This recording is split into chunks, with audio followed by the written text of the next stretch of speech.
সখীপুর নামে একটি গ্রাম ছিল। অন্যদিকে একটি টুনা ও তার বউ আর তার মেয়ে তাইবাকে নিয়ে শহর থেকে গ্রামে আসে। তারা শহর থেকে আসতে আসতে রাত হয়ে যায়, আর তাদের বাড়ির সামনে একটি ভয়ঙ্কর বটগাছ ছিল, আর সেই বটগাছে একটি দোলনা লাগানো ছিল। সেদিন রাতে তাইবা তার ঘরের জানালা দিয়ে সেই গাছের দিকে তাকিয়ে দেখে সেই দোলনাটাকে।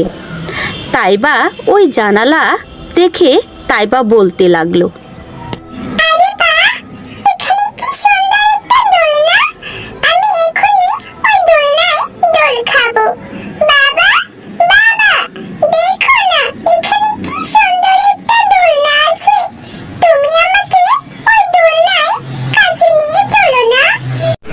না না তাইবা, গ্রামে রাতের বেলা বের হতে নেই।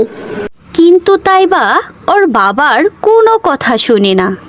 তারপর রাতে যখন সবাই ঘুমিয়ে যায়, তখন তাইবা চুপি চুপি ওই দোলনার কাছে চলে যায়।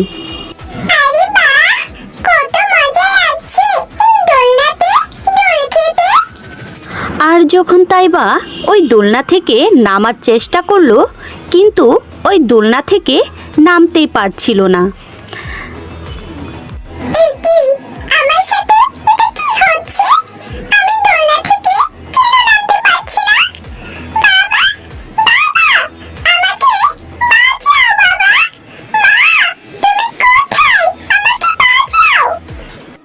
তাইবার চিল্লানি শুনে টুনা আর টুনি ঘুম থেকে উঠে যায়, আর তারা দুজন বাইরে গিয়ে দেখে তাইবা সেখানে অজ্ঞান হয়ে পড়ে আছে।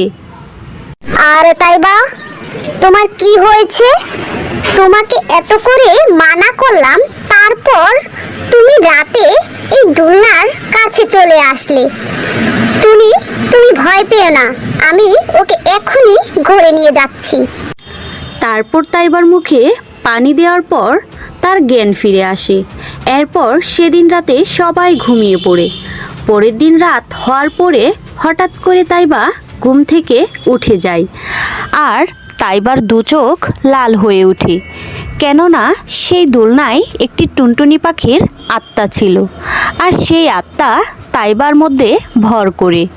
আর তাইবা সেদিন রাতে দোলনায় দুল খেতে থাকে।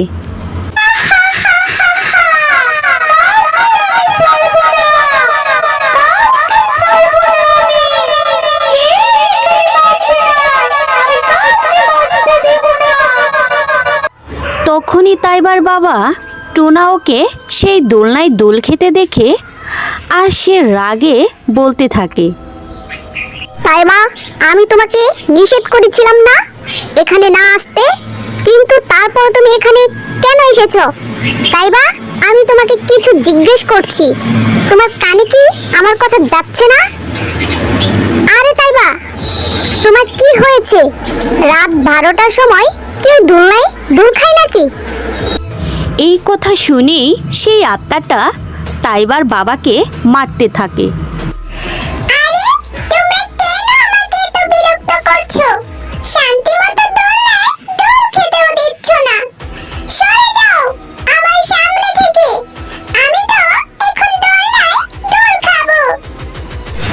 আরে তাইবা, তুমি এমন করছো কেন? তাইবা, আমার মনে হয় তোমার কিছু একটা হয়েছে, আমাকে বলো। হ্যাঁ, তুই এখানে এসে আমাকে বিরক্ত করে। এখন যখন তুই এখানে এসে পড়েছিস, এখন তোকে আমি বাঁচতে দেব না। আর তখনই তাইবার মা সেখানে চলে আসে।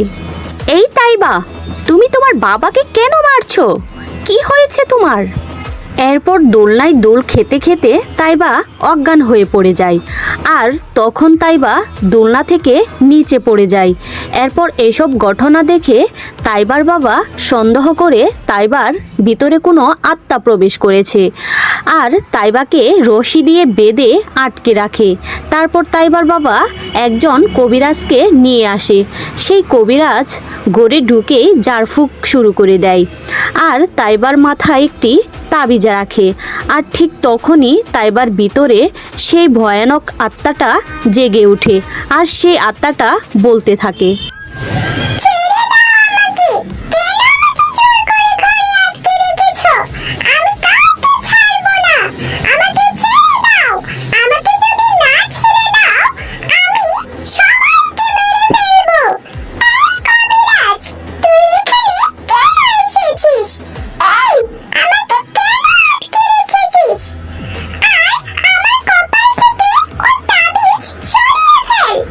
আর সেই কবিরাজ যখন মন্ত্র পড়ছিল আর তখনই সেই টুনির আত্মার শক্তি কমে যাচ্ছিল। আর তখনই টুনির ভয়ানক আত্মা চিৎকার দিয়ে ওঠে। আর তখনই আশেপাশে যত আসবাবপত্র আছে সব ভাঙতে শুরু করলো। আরে এ বেটা ভূতের বাচ্চা, তুই আমাদের কি মনে করেছিস তুই এখানে সবচেয়ে শক্তিশালী? আমিও জাদু মন্ত্র পড়ে অনেক শক্তিশালী হয়েছি। আজ তোকে এখানে মরতেই হবে। এখন ভালোই ভালোই আমাকে সব বলে দে, তুই তাইবার শরীরের মধ্যে কেন প্রবেশ করেছিস? আমি তোকে কিছুই বলবো না, তুই যা পারিস তোর জাদু শক্তি দিয়ে করবি। আর তখনই ওই কবিরাজ টুনির আত্মার উপর একটি মন্ত্র ফুঁকে দেয়। এই বেটা ভূতের বাচ্চা, তাড়াতাড়ি বল তুই কোথা থেকে এসেছিস এবং কিভাবে এসেছিস? আমার নাম বসরা ছিল। আমি ওই দূরে ছোট্ট একটি গ্রামে থাকতাম। আর আমার দোলনায় দোল খেতে ভীষণ ভালো লাগতো। একদিন আমি ওই দোলনায় দোল খাচ্ছিলাম। তখন আমার বান্ধবী চুটকি আমাকে এসে বলে, এই বসরা, আমাকে একটু দোল খেতে দে। অনেকক্ষণ যাবৎ তুই দোল খাচ্ছস, আমাকে একটু সুযোগ দে।